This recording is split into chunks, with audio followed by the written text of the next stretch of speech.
एक ऐसा केस कि जिसने बताया कि कई बार ताकतवर लोग भी कितने कमज़ोर हो सकते हैं। देश में नेताओं और सरकार को छोड़ दें तो दूसरे सबसे पावरफुल, सबसे ताकतवर शख्स होता है, वह है ब्यूरोक्रेट्स, अफसर, सरकारी अफसर। सरकारें आती हैं, जाती हैं, नेता बदलते रहते हैं, MLA, MP, minister, prime minister, chief minister, ये सब जनता चुनती है। आते हैं, चले जाते हैं, लेकिन जो सरकारी अफसर होते हैं वे स्थिर रहते हैं। हाँ, कुर्सियाँ बदल जाती हैं, एक डिपार्टमेंट से दूसरे डिपार्टमेंट। नई सरकार अपने हिसाब से अपने मनपसंद अफसरों को तैनाती देती है। नई सरकार सत्ता में आती है और उनकी अपनी नीतियाँ, पॉलिसीज़ होते हैं, लेकिन इनको लागू करने का जो काम होता है, जो जिम्मेदारी होती है, वह असल में ब्यूरोक्रेट्स की होती है। आज की सच्ची कहानी इन दो ताकतवर लोगों के बीच की कहानी है। नमस्कार, स्वागत है आपका ऑनलाइन बुलेटिन में। मैं हूं आपके साथ सचिन खुदशा और आप देख रहे हैं ऑनलाइन बुलेटिन में कहानी आज। आज की यह कहानी बिहार के एक आईएएस अफसर की है। एक आईएएस अफसर अपने आप में बहुत ताकतवर, लेकिन उस आईएएस अफसर की पत्नी के साथ एक नेता का बेटा रेप करता है। लगातार रेप करता है, ना सिर्फ उनकी पत्नी के साथ बल्कि उस अफसर की मां के साथ, उसकी भतीजी के साथ और घर की दो मेड, दो नौकरानियों के साथ भी होता है। यह सारी चीजें 2 साल तक दबी रहती हैं। कहानी बिहार के चर्चित चंपा विश्वास की कहानी है। चंपा विश्वास बिहार के आईएएस अफसर बीबी विश्वास की पत्नी है। इस कहानी में बहुत सारी चीजें ऐसी हुई। एक ताकतवर नेता का परिवार, एक आईएएस अफसर की पत्नी, पत्नी के ऊपर रेप का केस, पुलिस में जाकर कंप्लेन करना, लेकिन पुलिस फाइल को दबा देती है और फिर कैसे गवर्नर के पास जब लेटर लिखा जाता है, उसके बाद यह मामला खुलता है और फिर मीडिया में आता है। और फिर क्या कुछ होता है, तो पेश है पूरी कहानी चंपा विश्वास रेप कांड। 18 जुलाई 1990 को बीबी विश्वास, एक आईएएस अफसर की शादी चंपा विश्वास से होती है और उसके बाद बिहार में पोस्टिंग मिलती है। और बिहार में 2 नवंबर 1995 को बीबी विश्वास अपनी पत्नी चंपा विश्वास के साथ पटना के बेली रोड पर एक सरकारी क्वार्टर में शिफ्ट हो जाते हैं। उस वक्त बीबी विश्वास जो आईएएस अफसर थे, 1982 बैच के, यह बिहार में समाज कल्याण विभाग में सेक्रेटरी हुआ करते थे और इसी समाज कल्याण विभाग के बोर्ड के चेयरमैन थी आरजेडी की ताकतवर नेता, जिनका नाम हेमलता यादव था। हेमलता यादव का सरकारी घर और बीबी विश्वास का सरकारी घर पटना के बेली रोड पर लगभग बिल्कुल पड़ोस में एक दूसरे से सटा हुआ था। ये मामला तुल तब पकड़ता है और सुर्खियों में तब आता है जब 1997 में चंपा विश्वास की तरफ से पुलिस को एक रिटर्न कंप्लेंट दी जाती है पटना पुलिस को, और उसमें यह कहा गया था कि जो हेमलता यादव है उनका एक बेटा है जिसका नाम है मृत्युंजय यादव, 27 साल की उम्र है। उन्होंने कहा कि वह लगातार 2 साल से उनका रेप कर रहा है।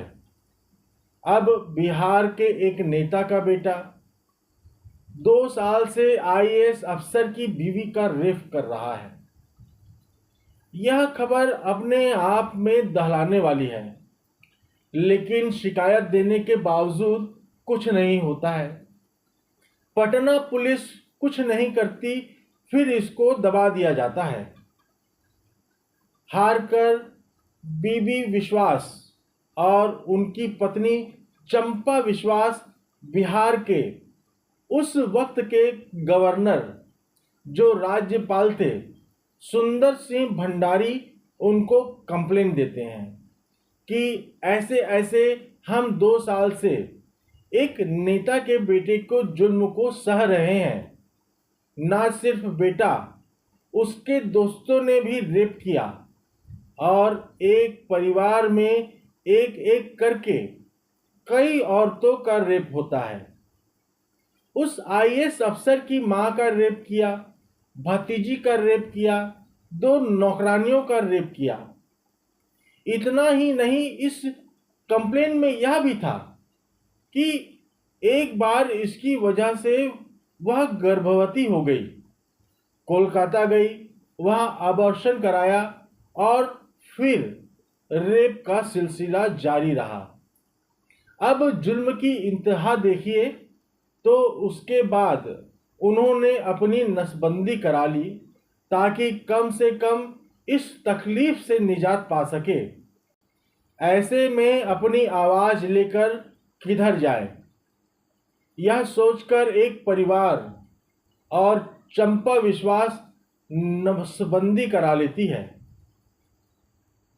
पुलिस से हारकर पटना के राज्यपाल के पास यह परिवार अपनी शिकायत लेकर पहुंचता है। राज्यपाल सुंदर सिंह भंडारी इस मामले को बहुत सीरियस लेते हैं और होम मिनिस्ट्री को भेजते हैं कि और कहते हैं कि एक मामला एक आईएएस अफसर का है, उसके परिवार का है और इतना संगीन इल्जाम है, इसकी जांच होनी चाहिए। यह मामला पहली बार तब फिर तूल पकड़ता है जब उस वक्त बिहार में अपोजिशन के लीडर थे सुशील कुमार मोदी, जो बिहार के बड़े नेता थे। उन्होंने प्रेस कॉन्फ्रेंस की और उस प्रेस कॉन्फ्रेंस में सुंदर सिंह भंडारी को लिखे उस लेटर के बारे में जानकारी दी, जिसमें आईएएस अफसर बीबी विश्वास और चंपा विश्वास के द्वारा एक विधायक के बेटे के द्वारा लगातार 2 साल तक रेप करने का आरोप लगाया था। उसके बाद यह खबर मीडिया में, उसके बाद यह फ्रंट पेज पर खबर चलने लगी। पहली बार लगा कि यह कौन सा जंगल राज है जहां पर एक आईएएस अफसर का परिवार भी महफूज नहीं है। इस प्रेस कॉन्फ्रेंस के बाद मामले ने तूल पकड़ा था और उसके बाद इस मामले की जांच शुरू हुई, फिर बयान लिया गया। चंपा विश्वास ने अपने बयान में बताया कि जब 1995 में वो पटना के बेली रोड के सरकारी क्वार्टर में पहुंची तो उनके पड़ोस में हेमलता यादव का क्वार्टर था और उनका बेटा मृत्युंजय 27 साल का था। उस वक्त चंपा विश्वास की उम्र थी 30 साल। बात 7 सितंबर 1995 की है। एक दिन अचानक हेमलता यादव घर में मौजूद थी और 2 लोग आए और बताया कि हेमलता यादव की तबीयत कुछ खराब है। चंपा विश्वास घर जाती है। वहां पर कुछ लोग पहले से मौजूद थे उसमें कुछ नेता भी थे। वो चंपा विश्वास को एक कमरे के अंदर लेकर जाते हैं। उस कमरे में मृत्युंजय पहले से मौजूद था। बाहर से दरवाजा बंद कर दिया जाता है। चंपा घबरा जाती है, दरवाजे को जोर जोर से पीटती है, चिल्लाती है, लेकिन कोई कुछ नहीं बोलता है। उसके बाद मृत्युंजय उसके साथ रेप करता है। कुछ वक्त के बाद जब वह कमरे से बाहर आती है, रो रही होती है, तब हेमलता यादव धमकी देती है, यह बात अपने पति और किसी और को मत बताना, आपका पूरा खानदान मार दिया जाएगा, तुम्हारी नंगी तस्वीरें भी ली गई है, बदनाम कर दिया जाएगा। शर्म और डर की वजह से चंपा विश्वास चुप हो जाती है, लेकिन यही खामोशी इस जुर्म को एक तरह से आगे बढ़ाता है। इसके बाद जब तब मृत्युंजय चंपा विश्वास को अकेली देखता, वह घर पहुंच जाता और उसके बाद उससे जबरदस्ती करता। कई बार तो वो अपने साथ कैमरे भी लेकर आता और तस्वीरें खींचता और उनके दम पर ब्लैकमेल करता। एक बार हेमलता यादव भी आई और कहा कि मेरा बेटा शादी करना चाहता है, हमारा बेटा स्मार्ट है, पढ़ा लिखा है, मैं भी चेयरमैन हूँ, कल को मंत्री बनूंगी तो तुमको भी किसी बोर्ड का चेयरमैन बना लेंगे, तो शादी कर लो। और तुम्हारा जो पति है अब बुजुर्ग हो चला है, बूढ़ा हो चला है, उम्र में तुमसे काफी बड़ा है। धमकाया भी, लेकिन चंपा विश्वास नहीं मानी। इसके बाद यह सिलसिला जारी रहा। एक बार की बात है, बीबी विश्वास की मां कोलकाता से पटना पहुंची। घर में बच्चे और पत्नी को लेकर बीबी विश्वास बाहर गए हुए थे। मृत्युंजय घर में घुसता है, उनकी मां को अकेला पाता है और बदतमीजी करता है। उनकी एक भतीजी आई, उसके साथ भी रेप करता है। घर में काम करने वाली 2 मेड, 2 नौकरानियों के साथ भी रेप करता है। यह सिलसिला चलता रहता है। कुछ वक्त के बाद बीबी विश्वास को भी इन सारी चीजों का पता चल जाता है। फिर वे अपने जानकारों को यह बताते हैं कि पुलिस महकमे में ऐसे ऐसे कार्रवाई करनी है। उन्हें लगातार धमकियां मिल रही थी। उन्हें सलाह भी दी जा रही थी कि आप किन लोगों से लग रहे हैं, कुछ भी कर सकते हैं। उधर विश्वास की मां अपने बेटे से कह रही थी, वहां रहना ठीक नहीं है, तुम लोग कोलकाता आ जाओ। लेकिन नौकरी भी थी, वे खामोश रहे और ये सिलसिला चलता रहा। साल 1995 से लेकर के साल 1997 तक लगातार 2 साल तक चंपा विश्वास शिकार रही मृत्युंजय यादव की। इसके बाद जब गवर्नर के पास ये बात गई, फिर मामला खुला। प्रेस कॉन्फ्रेंस के बाद जांच हुई। जांच के बाद जब 1997 को दबाव पड़ा तो मृत्युंजय यादव को गिरफ्तार कर लिया गया। लेकिन उसकी गिरफ्तारी के बाद हेमलता यादव गायब हो गई। विधानसभा में भी यह मामला उठा। विधानसभा के जो उस समय के स्पीकर थे, उन्होंने विधानसभा में कहा कि मैं हेमलता के परिवार को जानता हूं और मृत्युंजय जैसा लड़का ऐसा कोई काम नहीं कर सकता है। यह मामला भी तूल पकड़ा।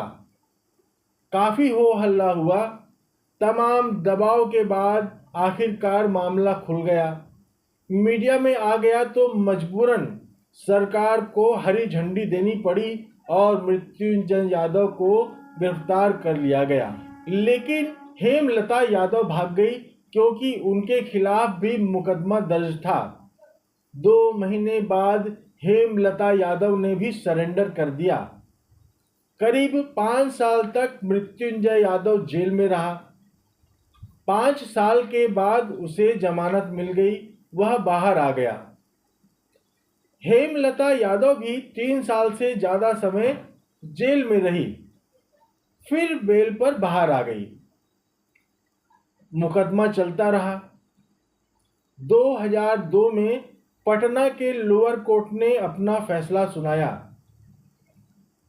और इस फैसले ने मृत्युंजय को चंपा विश्वास के रेप के लिए उन्हें गुनहगार ठहराया और 10 साल की सजा का ऐलान किया। इसमें शामिल होने के लिए मृत्युंजय यादव की मां हेमलता यादव को अदालत ने 3 साल की सजा सुनाई 2002 में।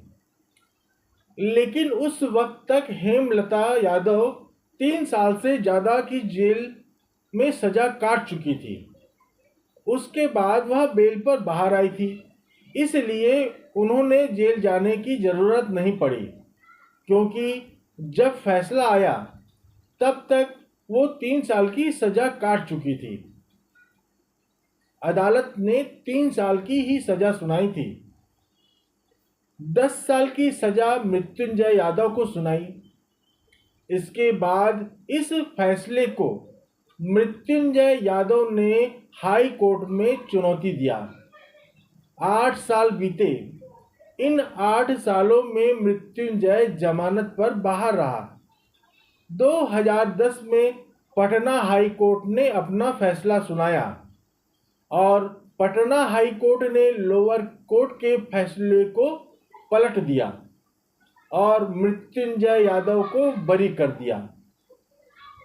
निचली अदालत से 10 साल की सजा सुनाई गई थी। ऊपरी अदालत ने सीधे सीधे बरी कर दिया। दलील दी गई कि 2 साल तक रेप होता रहा। उसमें कई ऐसे लो पोर्शन थे जो चंपा विश्वास के खिलाफ जा रहे थे। 2 साल तक वो खामोश रही। उनके पति एक आईएएस अफसर थे, ताकतवर व्यक्ति थे, जिम्मेदार वाली बड़ी कुर्सी पर बैठे थे। क्यों जमाने के सामने बात नहीं रखी गई? क्यों गर्भपात कराया गया? क्यों नसबंदी कराई गई? उनके परिवार की महिलाओं पर ये जुल्म होता रहा, फिर वो खामोश क्यों रही? और डिफेंस के वकील ने तर्क दिया कि इनके बीच एक प्रेम संबंध था। यही वजह थी कि 2 साल प्रेम संबंध चला।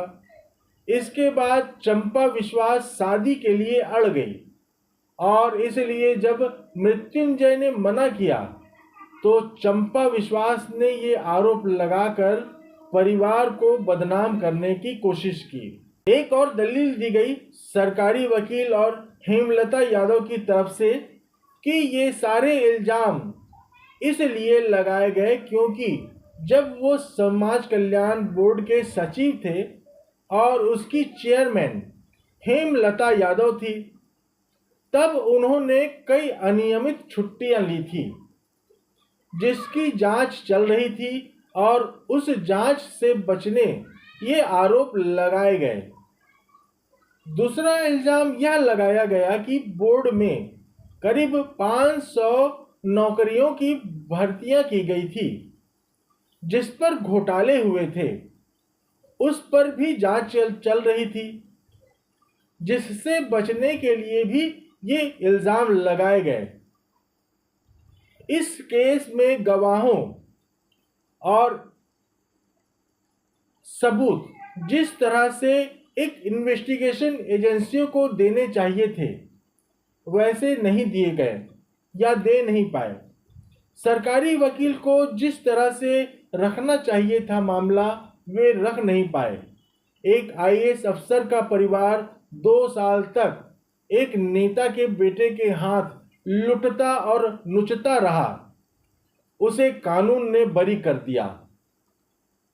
इस केस के बाद बीबी विश्वास और चंपा विश्वास को बहुत सारी धमकियां मिल रही थी, जिसके बाद वे पटना छोड़कर दिल्ली आ गए, दिल्ली में रहने लगे।